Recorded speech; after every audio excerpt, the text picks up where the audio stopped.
Today's episode of the Focus Daily Show is brought to you by the Most High and His Son, Jesus Christ. It is through this truth that I am revealing, in accordance with His will, in accordance with the God of Abraham, Isaac, and Jacob's will, that redemption is being offered and grace is being offered to all people in accordance with the prophecy, so that it may be fulfilled. Okay, today we're going to be talking about the Revolutionary War.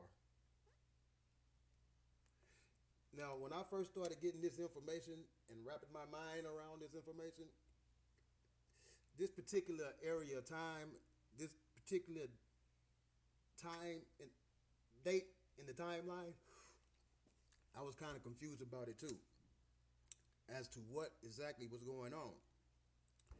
I was told that it wasn't even actually a war. It was actually a rebellion. But today we're gonna see if we can get this get this figured out. I hope everybody had a nice weekend, a nice Monday morning. I hope everybody is making it through this great storm. Just remember, keep your mind focused on Jesus Christ. But all right. So, once this Treaty of Paris was signed and ratified, it immediately ended the maritime slave trade that the British Empire was propagating, that the British Empire was engaged in, It brought an end to that. So then certain incidents like Shay's Rebellion began to occur because the people who were in alignment with the British Empire, the ending of maritime slavery kind of put an end to their money, put an end to their prosperity. So the people in the colonies began to complain because at that point, transatlantic slavery was the main cash cow. In between, of course, looking for this gold and looking for the treasures of the land. But see, the transatlantic slave trade is kind of looked at backwards. People think they brought slaves from Africa to here, but in actuality, they were kidnapping people from here and taking them to the other side of the world and enslaving them there. But due to the ratification, once again, of the Treaty of Paris, Britain put an end to the maritime slave trade. So that introduced companies like the British Royal African Company, who took the slave trade underground. And slave trade ended up being a product of the islands. Let's see if I can explain this. They would take indigenous people from America and they would drop them off at the islands surrounding America as midpoints, as gateways, so that people wouldn't be aware that we were being kidnapped. Trying to make this as simple as possible. So they use companies like the British Royal African Company to take the slave trade underground. Behind, even though it was called the British Royal Company, it still was being done behind the back of the throne. So, even to this day, they are still illegally trafficking people and using the same island slave trade methods to this very day. But back to this revolution. So, due to this ending of the maritime slave trade, colonists began to complain. Officials in the British government began to complain.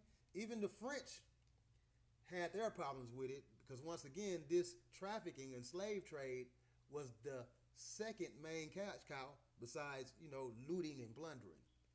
So a rebellion broke out. They talk about the Boston Tea Party and all of that. We're not here to talk about that. We're here to talk about this truth.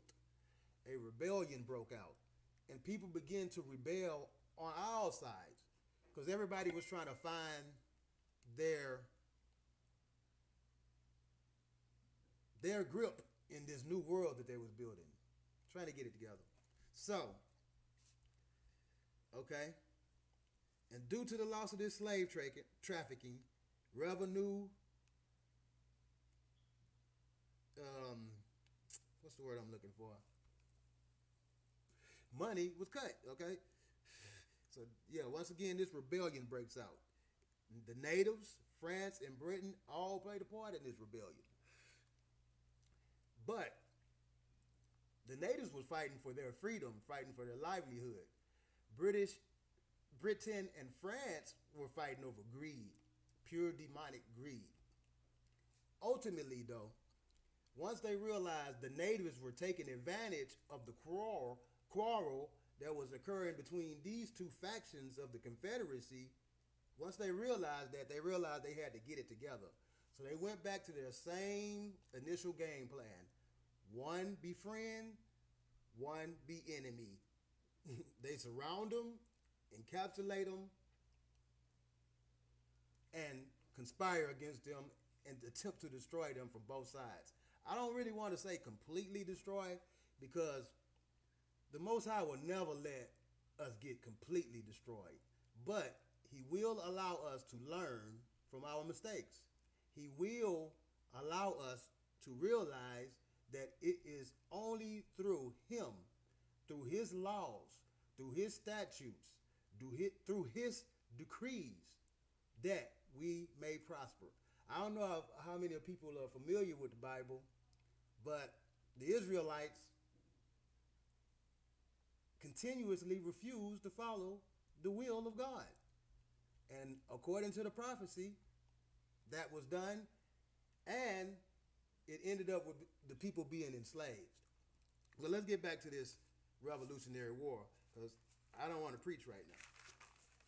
So, the natives, the France, and Britain were in a big skirmish. The natives took advantage of this situation and began to fight back. Britain and France realized it, and then they began to form a tighter union to completely disenfranchise the children of God. So France pretended to be the enemy. France pretended to be the friend. Britain played the enemy. Once again, encapsulating people on both sides. I'm not trying to repeat everything. I'm just trying to get it straight. However, once again, both parties were confederate in disenfranchising the people of North America, which was the ultimate goal. And it was at this point that the children of God, the indigenous people of America, were beginning to be enslaved, but not physically enslaved, spiritually enslaved, another manner of slavery. And it was at this point that the slavery of their souls and their spirits began. So, the Revolutionary War, was it a war? Or was it actually a rebellion? That's the question I'm asking today. I don't have much to say on this today, because my aim is just to point out that the Most High and His Son Jesus Christ know the truth. They know what actually occurred. And to the officials and government officials of the land, that's who this video for. They understand what I'm saying. So for the people, I'm just putting the timeline together. So go back to a couple of my other videos, check those out. Line them up, catch up to what we got going on here. And yeah, like these videos, share them, get them out there. If you feel within your heart to donate, send something to that Cash App. It'll help out. Everything will help. But today, we dealt with the Revolutionary War, or the Revolutionary Rebellion. Okay, we'll be back tomorrow, and we'll keep this timeline moving forward. But until then, my people, indigenous children of God, get in that book, that Bible, and read. Come back home to the Most High and His Son, Jesus Christ, and focus daily, y'all.